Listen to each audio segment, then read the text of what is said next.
lo que notamos en la calle es simpatía por parte del electorado del Partido Popular.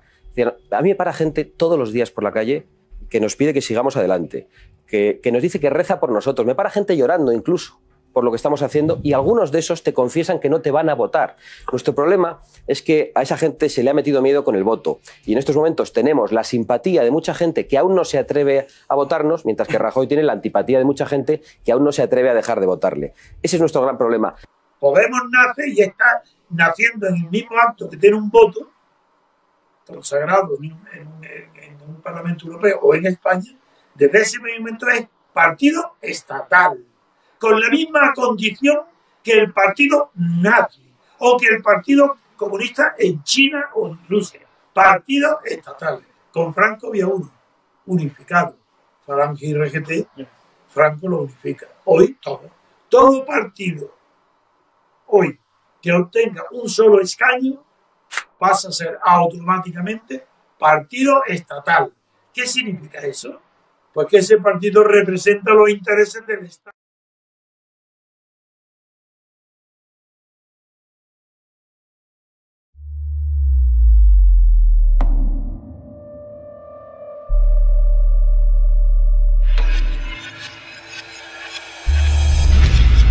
Lo que notamos en la calle es simpatía por parte del electorado del Partido Popular. Es decir, a mí me para gente todos los días por la calle que nos pide que sigamos adelante, que nos dice que reza por nosotros. Me para gente llorando incluso por lo que estamos haciendo, y algunos de esos te confiesan que no te van a votar.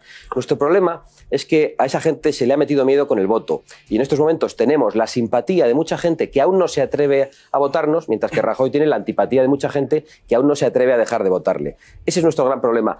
Podemos nace y está naciendo en el mismo acto que tiene un voto consagrado en un Parlamento Europeo o en España. Desde ese momento es partido estatal, con la misma condición que el partido nazi o que el partido comunista en China o en Rusia. Partidos estatales. Con Franco había uno, unificado. Falange y RGT, Franco lo unifica. Hoy todo partido hoy que obtenga un solo escaño pasa a ser automáticamente partido estatal. ¿Qué significa eso? Pues que ese partido representa los intereses del Estado, no los de la nación. Por eso se comprende el escándalo de Cataluña. ¿Por qué Rajoy o Aznar no han perseguido los delitos gravísimos de sedición que delante de los ojos de todos los españoles se cometen y se cometían todos los días por las televisiones, por la prensa anunciando la separación de Cataluña? Delitos de sedición. Soy jurista, sé lo que estoy diciendo. ¿Por qué? Pues porque son partidos del Estado. Y si por algo han decepcionado sistemas como el nuestro a la mayor parte de los jóvenes, es porque no terminan de ser democráticos, porque las decisiones no se toman en el Parlamento, la toman desde fuera. Pues yo diré, ¿Has visto qué fácil tengo es? que decir, perdóname porque esto es gravísimo, que decirle a la gente joven que este sistema y este régimen están caducos y que puede advenir uno que representa el espíritu del pueblo de forma más pura que los partidos, y que una revolución popular en la calle, sea de orden bolivariano o sea de orden nazi o sea de orden fascista o sea de orden comunista, es el futuro, es un pensamiento totalitario que pone en duda el sistema democrático parlamentario. Y esto es el principio, efectivamente, de un totalitarismo. Es el programa más importante que nosotros vamos a abordar. ¿Hay democracia? Hay gente que le molesta sencillamente que se haga esa pregunta y hablará de desestabilización del sistema o de añoranzas antidemocráticas. Hay gente que quiere que se haga esa pregunta. ¿Por qué hay que huir de las preguntas en un sistema democrático? De cualquier tipo de preguntas. Hay gentes que están a la espera a ver lo que decimos, y hay otros que viceversa, prefieren abstenerse para no estar presentes en una cuestión como esta. Yo lo digo así de abiertamente, ¿hay democracia? En España hay una oligarquía de partidos, todo es falso, no hay democracia. Franco ha muerto. 30 años haciendo creer a los españoles que a la muerte de Franco vino la democracia. Guardar lealtad a los principios que informan el movimiento nacional. Juro por Dios que se pueda creerse nadie que en España ha habido un solo minuto de democracia. El sistema democrático de convivencia sea una vez más un paréntesis en la historia de España. ¡Y ha tocado el mundo!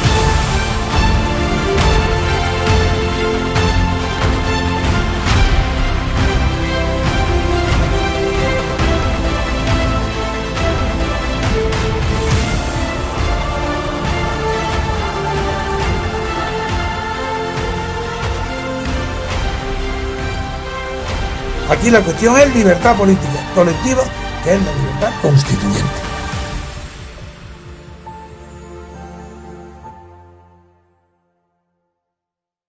Tribunal Constitucional. Antonio, antes te solicitaba que le explicaras a nuestros espectadores cuáles consideras que son los rasgos distintivos de una democracia frente a esto que algunos llaman democracia y que aquí estamos llamando partitocracia. De acuerdo. El término partitocracia es justo, pero es popular. La definición jurídica técnica de lo que es la partitocracia es estado de partidos. Y esa definición la hizo la jurisprudencia del Tribunal de Bonn. Es decir, no como algo despectivo. Y en España lo trajo el primer presidente del Tribunal Constitucional que murió, trajo el término estado de partidos. Es correcto. Y yo siempre hablo de estado de partidos. Las características, las dos notas, son dos. Las dos notas de la democracia formal o política son dos. Uno, que las elecciones, no el súbdito, el ciudadano, elija, no vote. Hoy se vota, pero no se elige. Porque quien elige es el jefe del partido que hace las listas. Y ahí el súbdito no hace más que ratificar. Primera condición, tiene que elegir. ¿A quién? Pues solamente puede elegir a una sola persona. Si elige a más de una, eso no es democracia. Falta el requisito de la representación. Las listas y el sistema proporcional son antidemocráticos esencialmente. El único sistema democrático es elección uninominal, una sola persona por cada distrito. El distrito tiene que ser pequeño, no más de 100.000 habitantes. No hay tiempo para explicar por qué. En mi libro tengo explicado todo. Mi libro Teoría Pura de la República. Teoría Pura de la República, que acaba de ser publicado en El Buey Mudo. Eso es. Pues la primera es que el representante elegido sea primero representante de su distrito, antes de ser representante de la nación, ni del Estado. Eso es falso. El que sale elegido por un distrito tiene que ser leal y fiel a su distrito, aunque choque con otros distritos, aunque defienda lo contrario del vecino. Van a la asamblea y cada uno tiene intereses contrapuestos. El que sale elegido representa a los que lo han elegido y como es por mayoría representa al distrito completo, porque convencionalmente la elección por mayoría se entiende que es el único método de poder representar. Primer requisito, representación. Aquí no hay representación ninguna. En estas elecciones nadie representa a nadie, salvo a los jefes de partido que hacen las listas. Luego eso es... Votamos una lista cerrada y bloqueada en la pero que es que no da lo mismo, es verdad. Pero él da lo mismo que sea abierta. Si es que si es la lista abierta, en Italia se hizo la experiencia y no votó ni el 3% en las listas abiertas. La lista abierta es igual lo nefasto, lo antidemocrático, lo antiliberal y lo antirrepresentativo es el sistema proporcional. Es decir, las listas cerradas o abiertas.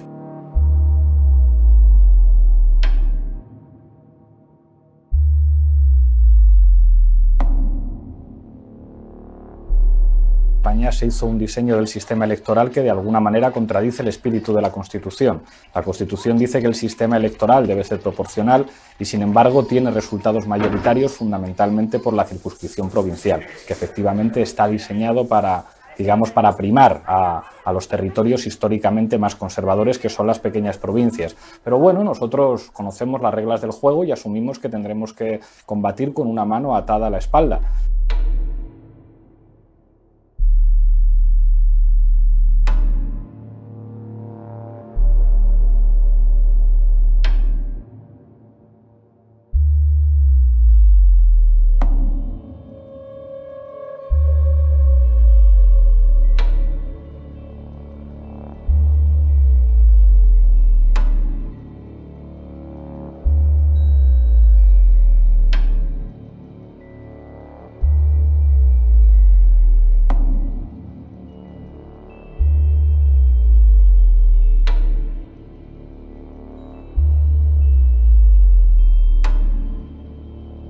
La segunda característica, la división en origen de poderes. Desde toda la literatura clásica lo tiene, desde Montesquieu está clarísimo, estudiado.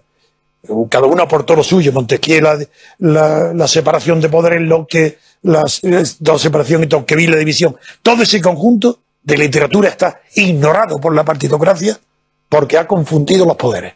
Los poderes no se distinguen unos de otros por sus funciones. Franco tenía poder legislativo, poder judicial y él el poder ejecutivo. Pero eran distintas funciones de un solo poder. Hoy es lo mismo. Hoy hay función legislativa, función ejecutiva, función judicial, de un solo poder. ¿Quién? El partido que está gobernando. Bien porque ha tenido la mayoría absoluta, bien porque tiene una coalición con otro partido para tener mayoría absoluta entre los dos. Entonces, eso es, no hay democracia si no hay separación en origen de los poderes. ¿Qué quiere decir? Que las elecciones al presidente del gobierno y las elecciones a los diputados tienen que ser elecciones separadas. El comunismo español se enfrentaba al reto de facilitar la transición y el sentido común se impuso desde el primer momento en el Congreso. Un ambiente de consenso, recuerda don Santiago en sus memorias, que contrastaba con la tensión en la calle, crisis económica, con una inflación del 20% y 1 millón de parados, huelgas, terrorismo. Mira, el consenso uno lo puede aceptar según hasta dónde llegue. Hay cosas que por consenso un demócrata no puede aceptar.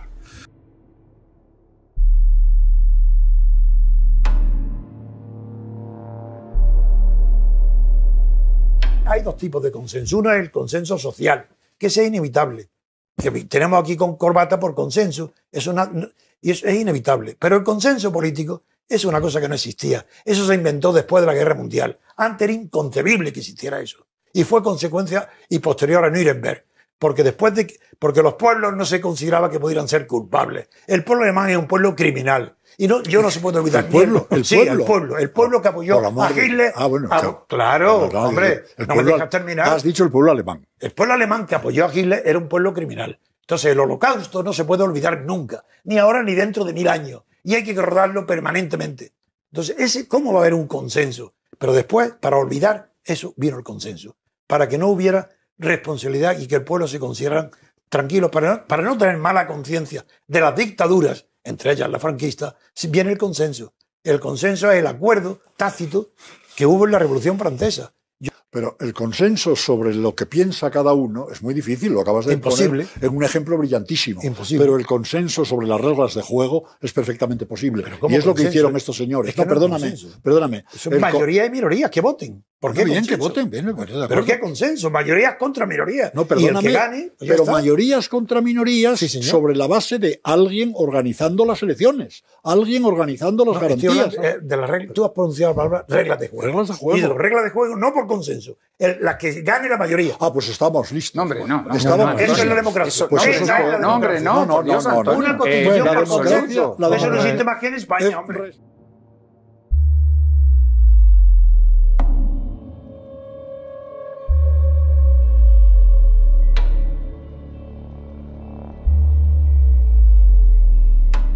La palabra se documenta ya en castellano a fines de la Edad Media, en el siglo XV, y con ese sentido de asentimiento.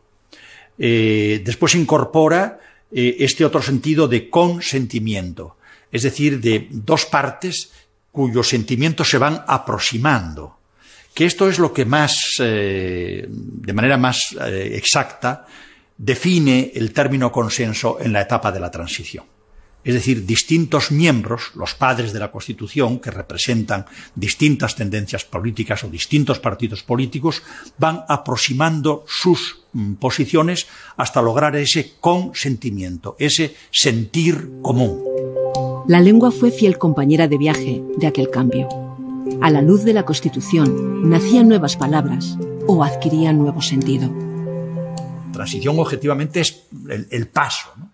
Pero transición en España significaba el paso de una página y abrir un camino nuevo, un camino de mayor libertad, de mayor posibilidad de realización individual. Transición de un estado de partido único a un estado de partidos varios. Por tanto, ha habido una transición de la dictadura de un partido a la dictadura de una oligarquía de partidos por turno.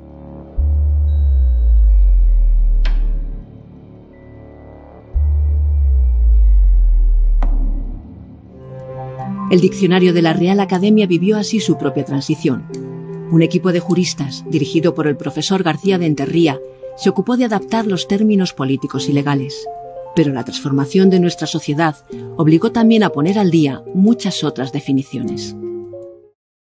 los críticos de Franco, yo nunca, pero los críticos, sobre todo culturales, creían que la propaganda de la dictadura, la mentira de creer que el régimen de Franco era una democracia orgánica, era orgánica, pero democracia no, pues esa siguió después de Franco, pero no es verdad que el vocabulario utilizado por la propaganda franquista degenerara el idioma español. No lo degeneró.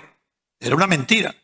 Pero la mentira no degenera la verdad. Es lo contrario de la verdad, pero no la modifica. En cambio, habló de la propaganda. La concepción de la propaganda antes de que comenzara la transición española, poco antes, muy poco, ya empezó a deformar el idioma mediante alteraciones del idioma. Por ejemplo, la primera persona que yo recuerdo que en lugar de decir digo que, decía, yo diría que la primera persona fue Enrique Tierno Galván. ¿Por qué decía yo diría que? De muerto de miedo que estaba. Diría que, pero no puedo.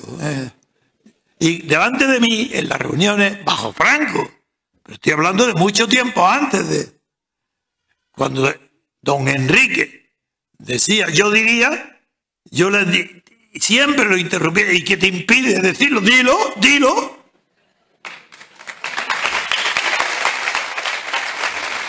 Bien. Lo que impedía entonces decir la verdad era el miedo al régimen de Franco. Después de, cuando llega la transición, ya se produce otro tipo de alteración del idioma, mucho más pernicioso. Empieza, por ejemplo, con la ampulosidad del lenguaje que caracteriza los discursos de Suárez. Claro, el ministro de la Falange, joven, prometedor, ante el futuro de España, tiene que hablar de una manera distinta y empieza diciendo solemnemente, puedo prometer y prometo. Y la gente se queda asombrada. Puedo prometer y prometo. ¡Qué retórica, qué maravilla, qué discurso! Ya empieza a deformar. ¿Quién? Él no. Era tan inculto que era incapaz de escribir él una línea que tuviera sentido. ¿Quién se lo escribe? Un periodista llamado Onega, que dice, literalmente, hasta hace pocos días lo ha repetido, lo dice siempre. La transición ha sido una operación perfecta, que solo ha producido un garbanzo negro, trevijano.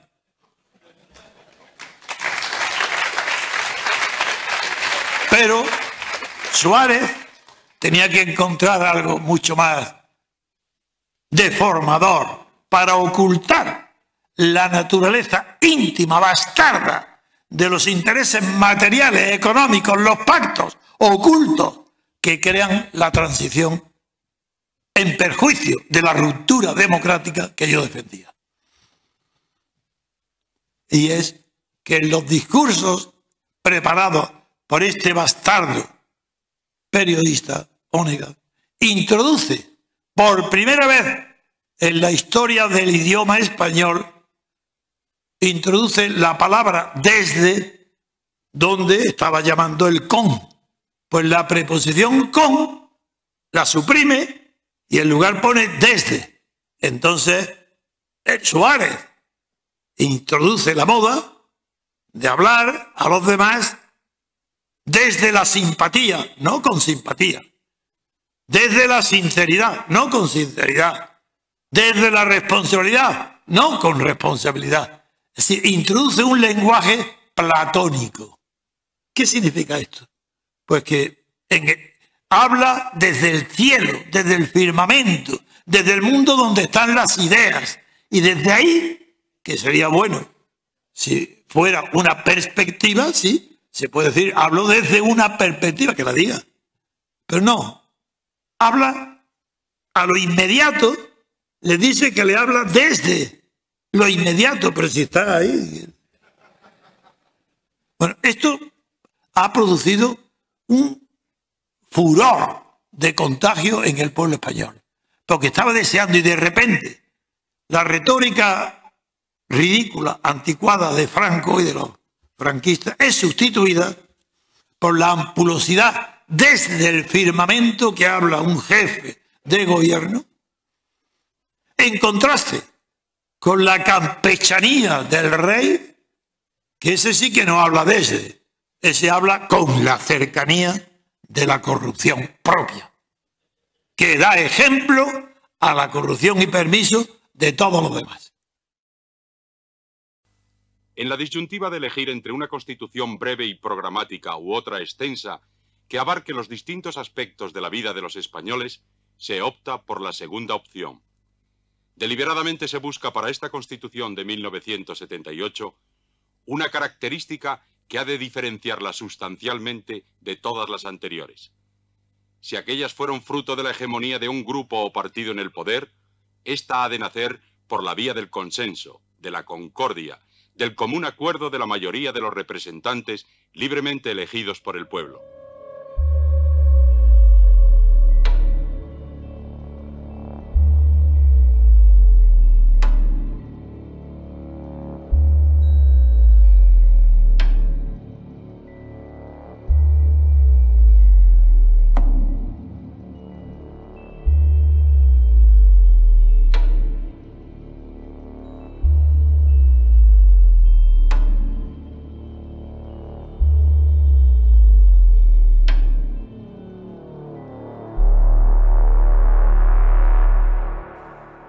Pero una constitución elaborada por consenso es, a nivel mundial, una constitución original en el derecho parlamentario.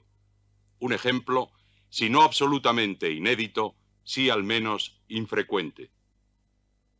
¿Qué opina usted al respecto?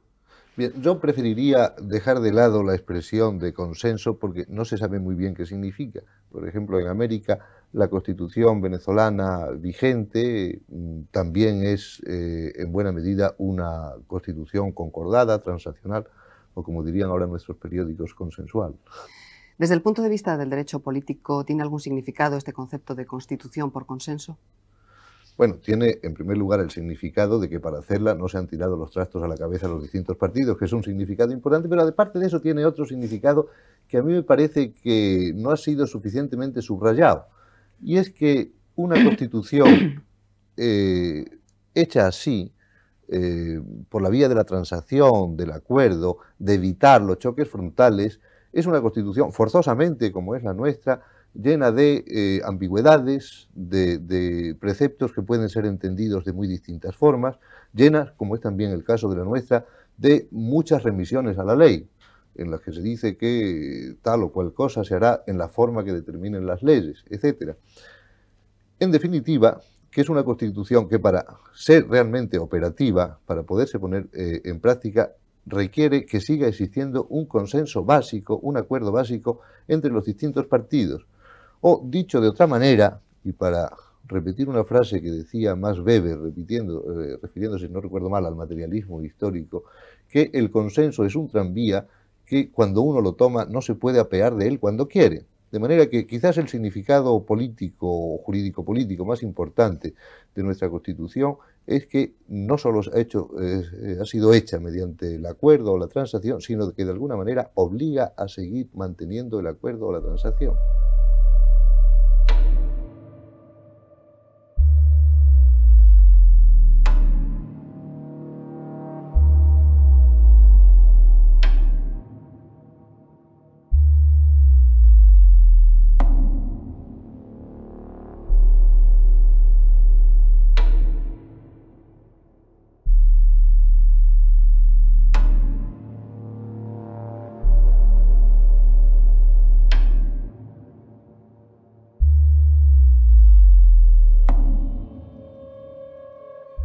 pero hay un hueco entonces, ¿no? Por supuesto, y si lo fundas un partido, no sé, o le preparas un partido a Alberto o algo parecido.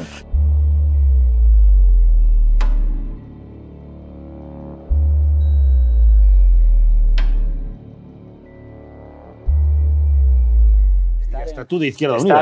Estar en una mesa, yo no tengo carné de ningún partido. Desde Izquierda Unida. Entonces hay momentos en los que a los débiles solamente les queda el derecho y el Estado. Y la pregunta es, hay una cosa que no es condición suficiente de la democracia, ni mucho menos, que es dejar un papelito dentro de una urna. Que es una mierda, la democracia no es solamente eso. O sea, democracia sin derechos sociales no es democracia. Pero al menos es impresionante lo que representa dejar un papel dentro de una urna.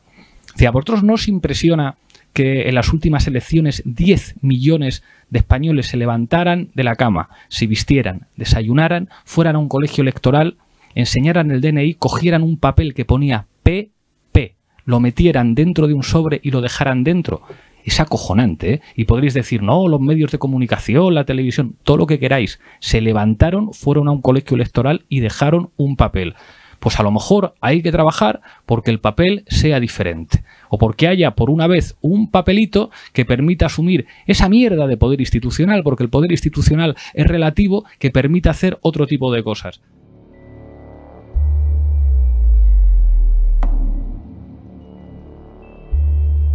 Lo que vamos a plantear lo entiende cualquier persona. Se llama democracia, decencia y derechos humanos. Y lo que proponemos es un método. No queremos ser un partido, no queremos ser una coalición de partidos, no queremos ser una nueva oferta en el mercado electoral. Proponemos a todos un método. Si no hay 50.000 personas que me den en la página web podemos.info su apoyo, yo no sigo en esto. Vamos a ver, lo interesante del fenómeno de Movimiento Ciudadano y de otras plataformas e iniciativas que se han ido produciendo en los últimos tiempos es que existe ya en todo el espectro social en España un acuerdo unánime en que hace falta una serie de medidas de reforma y de higiene pública. Del sistema, sí. Eso está claro. O sea, hasta Pablo y yo, que estamos seguramente muy alejados políticamente, estamos de acuerdo que hay una crisis del sistema. Exacto. Es decir, ¿qué solución le daría él? ¿Qué solución le daría yo? Eso ya es otra cosa. Pero hay una crisis del sistema. En el Movimiento Ciudadano se reiteran, porque evidentemente reitera cosas que ha dicho otras muchas iniciativas similares en tiempos recientes, que hace falta una reforma seria de los partidos políticos.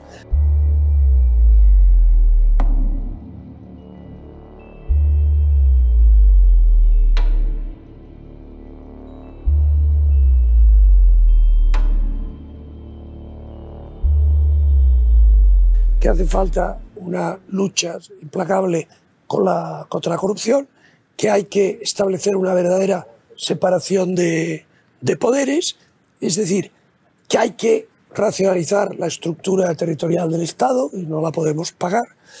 Todo eso, digo, en todo el espectro social hay un acuerdo que a mí me parece que ya es clamoroso y unánime.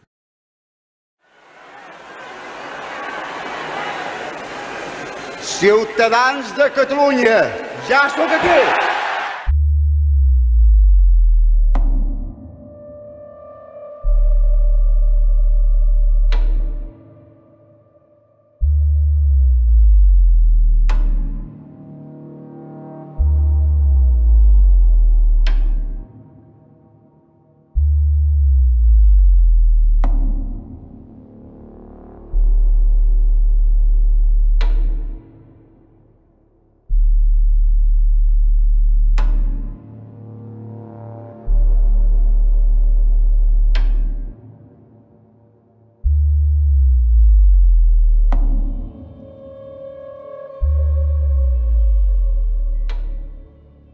Y es lo que los dos grandes partidos hoy establecidos no quieren reconocer ni quieren hacer. Por tanto, la gran operación es que en esa recomposición del mapa político exista, tanto en el centro izquierda como en el centro derecha, en vez de dos partidos que se detestan entre sí, pero que solo coinciden en mantener este sistema ineficiente y corrupto, existan dos fuerzas que representen legítimamente a estos dos espacios, que entre sí puedan colaborar, que no se detesten, sino que incluso hasta puede ser que haya una simpatía personal, que puedan colaborar, que puedan poner en marcha conjuntamente todas estas medidas de reforma y de higiene, y que después, si ha de existir un impuesto de patrimonio o ha de existir un impuesto de sucesiones o el de la renta de ser hasta aquí o hasta allí, eso se puede discutir. Las mayorías lo dirán. Las mayorías lo dirán, pero esta gran base de acuerdo nacional de regeneración del sistema, eso tendría que cubrir a todo el Estado. Yo te pregunto, Juan Carlos, he visto...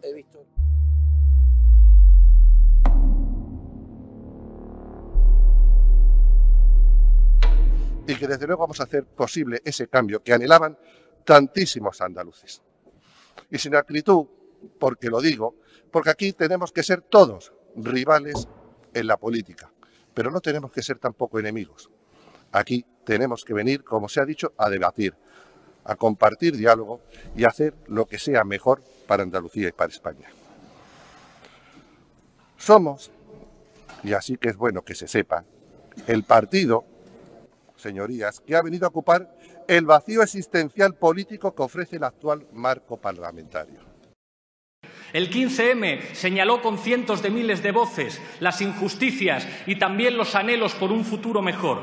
Las viejas maquinarias partidistas respondieron entonces con arrogancia, diciendo a la gente de las plazas que se presentaran a las elecciones. Pues aquí estamos.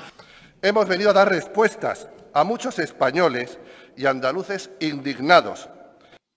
Todo indignado reconoce que la causa que indigna la desconoce. Porque si conocieron las causas, dejarían de estar indignados. Para estar indignado hay que ser ignorante. El 15M fue un movimiento masivo de la ignorancia española sobre la política. Porque si conocieran que las causas de la indignación se lo hubieran conocido, de ahí no saldría a poder para aumentar las causas que producen indignación. Podemos uno más hoy de aquellos que se manifestaron contra lo existente por indignado. Todo indignado es un ignorante. Yo creo que una persona normal no se indigna si distraído se da un golpe en un dedo del pie con una piedra y le duele. Pero no se indigna contra él ni contra la piedra. Algunos sí se indignan contra la piedra. Pues sí, bueno, ¿de qué se indignan los indignados? ¿De que no haya representación? ¿Pero qué esperas? ¿Pero cómo puede haber representación en una constitución que lo prohíbe?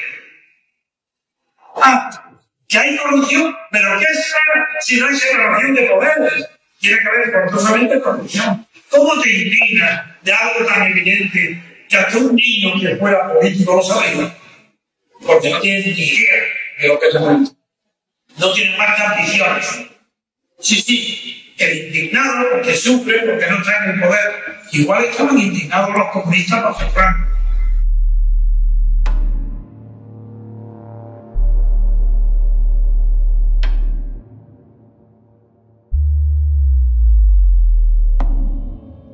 Que quieren que se reconozca la labor de las fuerzas y cuerpos de seguridad del Estado y de nuestros ejércitos como garantes de nuestra seguridad y nuestras libertades, dándoles las herramientas, retribuciones y recursos para que puedan cumplir con eficacia su trabajo.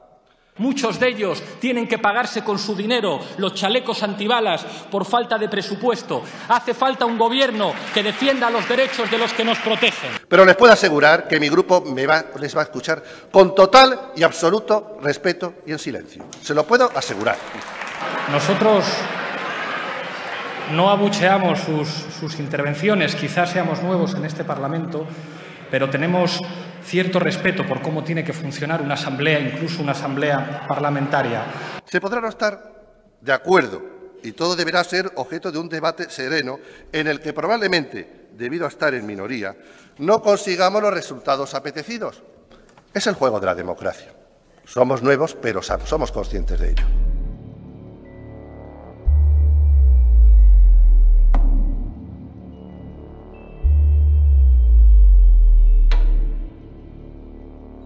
Nosotros no somos ingenuos, señorías.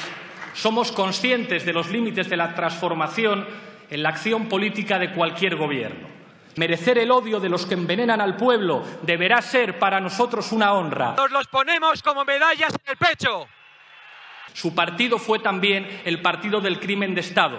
Desconfíe, señor Sánchez, de los consejos de aquellos que tienen manchado su pasado de cal viva. Se ha dedicado a despilfarrar y crear una red clientelar y una estructura paralela que, lejos de repercutir en el bienestar e interés de los administrados, terminaban lucrando y beneficiando a los propios administradores. Españoles y andaluces que habían visto cómo la corrupción se había impuesto como forma de hacer política sin que existiese una respuesta clara para combatirla de manera eficaz. La política es algo muy serio cuando se entiende desde el punto y hora de ofrecer servicios a la ciudadanía. Los políticos estamos para servir y no para servirse. Vox ha venido para servir y acabar con los abusos de esa política, dando ejemplo de austeridad y de firmeza frente a cualquier caso de corrupción. Porque todo lo que sea apartarse de esta diferencia, de esta concepción de la naturaleza estatal de los partidos, quien no tenga presente cada vez que piense un segundo en la política, no sabe absolutamente nada, ni de política, ni de qué país vive, ni dónde está, ni la logia, no sabe nada de nada. Los partidos que hay en España todos son estatales, pagados por todos los contribuyentes. Y por tanto la corrupción es inevitable, no es inevitable, que está producida conscientemente por la constitución de partidos estatales. Ahí está. La fuente de la corrupción es la Constitución.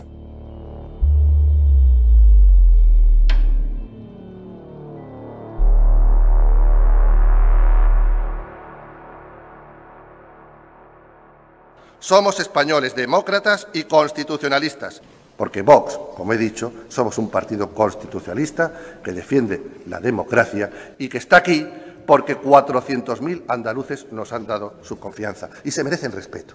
Se lo debo a los más de 5 millones de ciudadanos que nos votaron y también a todos los demás. Y al PSOE, que solo responde, lamentablemente, a los intereses que coinciden no con los de España, sino con los suyos partidistas, por no decir con los de algunos de sus dirigentes, empeñados en pactar con quienes quieren destruir la Constitución y la unidad de España. Hoy, en este debate, señorías, asistimos a la primera entrega del plan de las oligarquías, que temen y odian la posibilidad de un cambio político verdadero en España.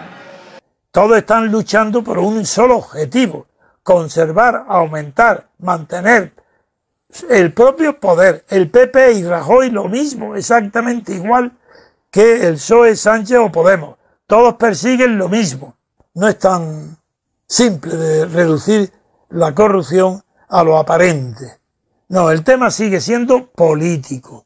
Y siendo político no podemos nadie olvidar que la política es una relación de poder, es decir, que es al menos bilateral, si no multilateral, pero al menos bilateral, una relación que tiene dos términos, uno el que manda y otro el que obedece.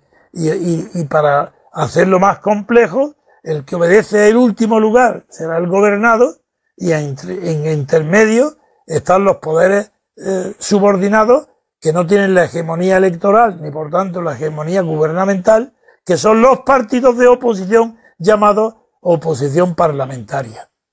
Si todo esto hay que tenerlo en cuenta cuando se quiere fijar un responsable.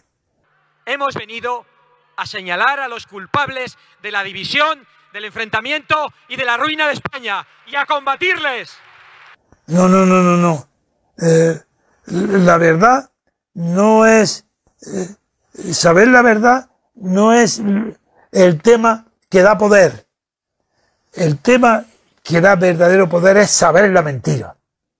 Señorías, decir la verdad y tener principios se ha convertido en algo extraño y pareciera que hoy la política es el arte de la simulación cuando no el arte de la mentira y el camuflaje o del mestizaje. Permítame que hoy diga la verdad y reivindique la política como el arte de cambiar las cosas y no como el arte de pactar para que todo siga igual. Busquemos pero la verdad, pero no la verdad que nos quieran imponer. Como dijo Antonio Machado, ¿tu verdad? No, la verdad. Y ven conmigo a buscarla. La tuya, guárdatela. En el engaño nada florece, de la verdad todo es posible. Vox, señor candidato, no va a renunciar a ninguno de sus planteamientos. Yo no traiciono a mi gente, señor Sánchez. ¿Y por qué? Porque somos diferentes. Pero es que somos diferentes. Permítanme, lo primero, como portavoz del grupo parlamentario al que tengo el honor de representar, Vox, compartir con ustedes nuestra gran alegría por estar hoy representando y defendiendo las convicciones de casi 400.000 andaluces. Representación es un contrato procedente del derecho civil que viene de Roma, de la antigüedad, en virtud del cual una persona representa a otra, actúa en su nombre y la compromete en su nombre. Eso es representación, y eso se consigue mediante un instrumento notarial que se llama poder notarial. Tú puedes nombrar representante tuyo a cualquiera y va a tener las facultades que tú le otorgues en una escritura de poder notarial y le autorizas para que venda, alquile o administre tus propiedades. Bien, ¿qué pasa en la política? Lo mismo, porque los conceptos de la política vienen del derecho y el concepto de representación se traslada desde la Edad Media a la época moderna. ¿Y sabes lo que sucede? Que como el pueblo no puede dar mandato imperativo a sus diputados, a los que vota, se los dan los jefes de cada partido. Obedecen al jefe de partido que los pone en la lista y los quita. Nada más. Jamás es al pueblo ni a sus votantes.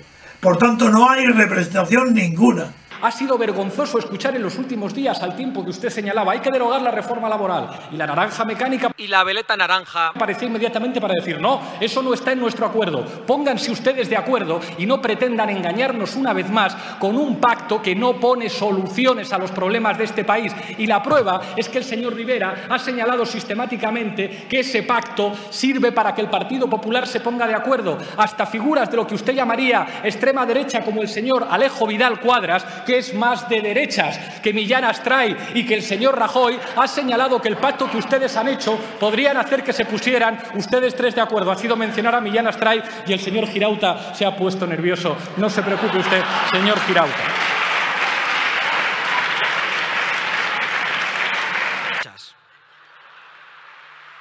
¿Que os fastidia que vuestros impuestos paguen 17 parlamentos y a miles de políticos inútiles y traidores? Así que lo ha hecho pecho y agradecer a los que lo han hecho posible. La moderación, la concordia. Hubo, eso sí, o bien otro revolucionario que vivió en el siglo XII llamado Francisco y nacido en Asís, que definió perfectamente las ansias de paz y concordia que nos animan. Y es normal que la religión acuda al concord, es decir, al corazón. Cordia es cordial. Concordia, corazones unidos, un solo corazón. Y eso está maravilloso para la Iglesia. Pero es horrible, fatal para la política. En la política, concordia en la política, ¿qué es eso? Un solo corazón, un solo latido. Latidos iguales en la política. ¿Pero eso qué es? ¿Dónde se ha visto algo igual? No. Donde hay concordia hay una minoría, una oligarquía, un pequeño grupo de antiguos enemigos, adversarios, enemigos más que adversarios, que de repente descubren que a la muerte del dictador, que por un lado mantenía unidos a los que estaban en el poder y por otro lado mantenía unidos contra él a los que estaban en la clandestinidad, muere el dictador y claro, de repente esos enemigos se reconocen como, no como amigos, se reconocen como hermanos, se abrazan, se celebran en las calles públicas, se abren restaurantes de 5 estrellas. Ahí acuden los que antes no tenían dinero ni para ir a las tabernas a tomarse un bocadillo, aparecen en los grandes restaurantes, en los grandes salones, mezclados la plebe con la aristocracia, los comunistas con los monárquicos. Hay todo el mundo, una sola piña, y eso se llama consenso. ¿Consenso qué es consenso? Pues es la concordia. ¿La concordia de qué? La concordia de los intereses opuestos. La banca y los sindicatos, la patronal, todos celebran el consenso. Nosotros estamos y vuelvo a reiterarlo, y a lo mejor por repetirlo se pueden ya llegar a enterar, nosotros estamos a favor de las libertades individuales. Es que la libertad puede consistir en los derechos individuales. Hay libertad en España, libertad política, quiero decir, de todos los españoles, porque haya derecho de huelga y derecho de manifestación y derecho de reunión y derecho de expresión y derecho de escribir. Ahí, eso es libertad, eso será derecho, porque la libertad hay donde no hay derecho. ¿Qué es la libertad? Pensar un segundo, aquello donde no tiene derecho puede haber libertad. Cuando es el ejercicio de un derecho, ¿eso qué? Pues va a ser libertad. Eso será una facultad, una autorización que te da la concesión de un derecho subjetivo para que tengas el uso de las libertades que ese derecho te permite. Derechos, claro que hay individuales, pero libertad no. Y detestamos cualquier tipo de dictadura. ¿Qué son los partidos estatales? Una ampliación de la técnica de la dictadura.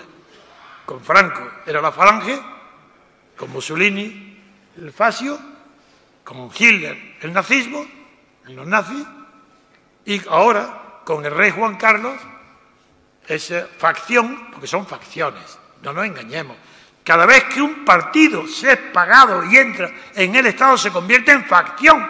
Y ahí tenéis, leeros a Madison, a Burke, a todos. A veces hay uno solo que no considere que todos los que están en el Estado sin estar en uso de una representación de la sociedad son facciones. Por tanto, lo que hay en España son facciones estatales. Todos. Si esto es puro fascismo, si hay continuación del totalitarismo, no hay libertad, y cuando no hay libertad todo es falso, todo es mentira, ni autonomía, ni partidos comunistas, mentira todo, porque no ha habido ruptura con el pasado franquista, porque la República no ha sido sentada sobre bases sólidas. ¿A dónde vamos a llegar? ¿Así? Sí, yo lo diré, para eso estoy aquí, porque no se debe denunciar nada si no está en condiciones de remediarlo. Y el MCRC tiene ya condiciones para poner remedio. Hay que tener memoria de la historia, pero no para no incidir, entre otras cosas, en los errores del pasado. Y eso lo tuvimos que aprender del periodo de la transición.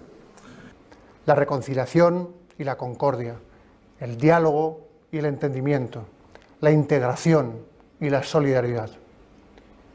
Quienes vivieron aquellos años saben bien que si hay algo que los define, fue el valor de trabajar juntos y unidos, pensando en nuestro país y en su futuro. A todos les unía un objetivo muy claro: la democracia y la libertad en España. Quienes fuisteis protagonistas o testigos de la transición, estoy seguro de que entenderéis muy bien lo que acabo de decir. A los que no vivisteis aquel tiempo, y especialmente a las generaciones más jóvenes, tenemos el deber de haceros partícipes de ese periodo de nuestra historia. Esa, la unión Carrillo-Fraga, es la que representa a la España actual. Es Fraga, unido con Carrillo, el que representa la transición española. La mentira absoluta, moral, política, intelectual de la transición española. ¿Cómo va a producir ni un buen escritor de verdad? Sí, le dan premio Nobel a quien, a Cela, pero si era el delator de la censura de Mallorca. ¿Pero qué es esto? Aquí nadie dice la verdad. Si delataba a los escritores, a Franco, desde Mallorca, ofreciéndose cargos para poder hacer a Franco esos favores.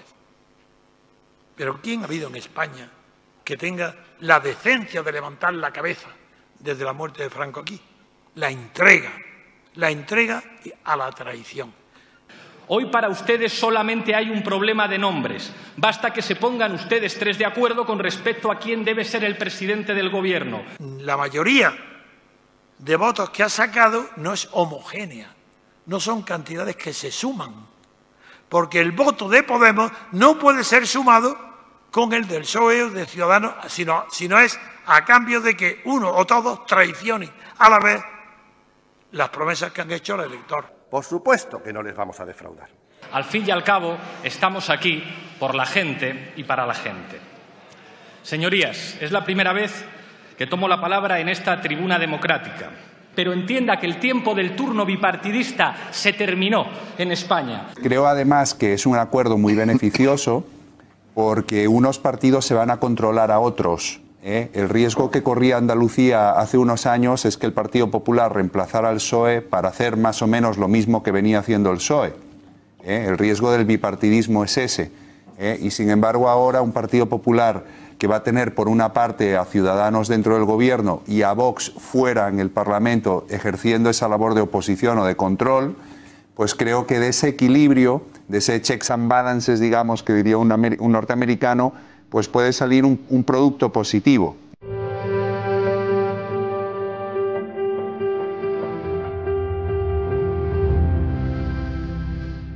Antes de entrar a la universidad hay que saber lo que es una democracia. ¿Queréis que lo diga? Lo diré. Solamente aquellos sistemas políticos que tienen de verdad separación de poderes. ¿Qué quiere decir esto? Pues que hay separación entre nación y Estado. La nación legisla, el Estado ejecuta. Y como hay separación entre nación y Estado, hay naturalmente separación entre el poder legislativo nacional y el poder ejecutivo estatal. Y en medio se sitúa el poder judicial, que si logra ser independiente, pues es una maravilla.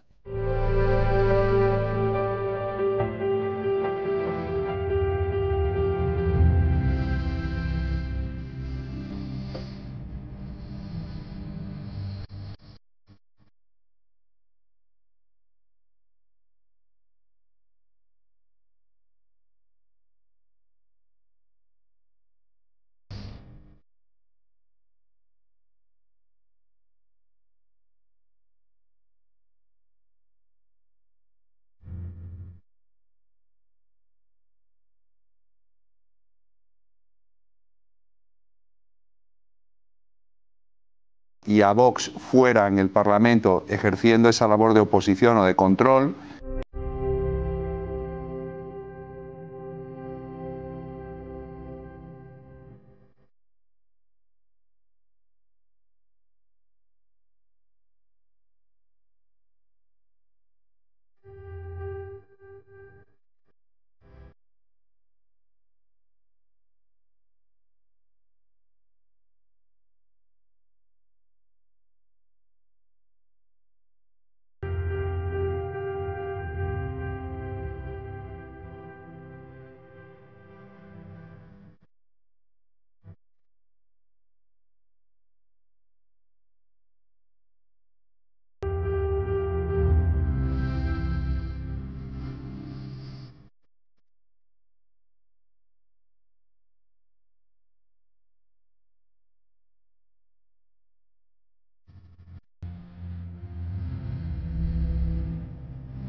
Hola, soy Iñaki Muñoz. Me llamo Miguel Ángel Puente. Soy Alejandro. Mi nombre es Iker Echarri. Mi nombre es David. Soy Adolfo. Soy Alberto Muñoz. Soy Carlos. Me llamo Bernardo Garrido. Soy Francisco. Mi nombre es Alex. Me llamo Imanol. Soy Pedro Durán. Soy Javier Villoslada. Mi nombre es Pepe. En las próximas votaciones yo también voy a ir a mi colegio electoral a romper la papeleta. Yo romperé mi voto. Romperé mi voto. Romperé mi voto. Voy a romper mi voto. Romperé mi voto. Romperé el voto. Acudiré a mi colegio electoral a romper el voto.